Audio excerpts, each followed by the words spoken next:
Scott Beaumont. I ride for Rocky Mountain Bicycles. This is the new prototype World Cup Flatline bike that I'm going to be using this year. There's only myself and the Rocky Mountain Maxxis team that are going to be using these frames at the moment. There's no plans for this bike to go into production, but they just wanted to make us like a lighter weight World Cup kind of race bike.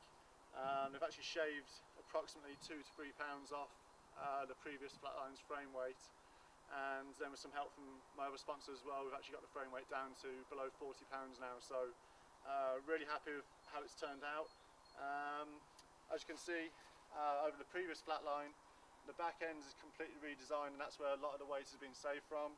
And also at the front end here, around the shock mounts, this area's had a lot of material removed from it, so those are the main places where the weight's been saved from. And yeah, hopefully we're going to be piloting the bike to a few good race results this year. Component highlights on this bike: Sun Ringley, we've worked closely with again on this bike as well as the forecast bike, and they provide me with a super light wheel set for downhill. Mojo guys provide me with obviously the tie springs for the rear shock, again saving a lot of weight.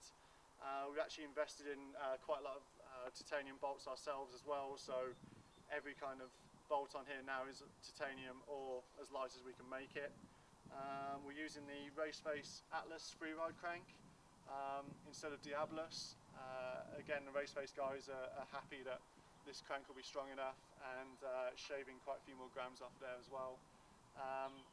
Pretty soon, we don't have it yet, but we're going to have the new E13 chain device, which is actually going to shave another 40 grams off what is already the lightest chain device out there, so we're kind of hoping for that in the next couple of weeks, probably around Sea Otter time, that we'll actually have a new chain device.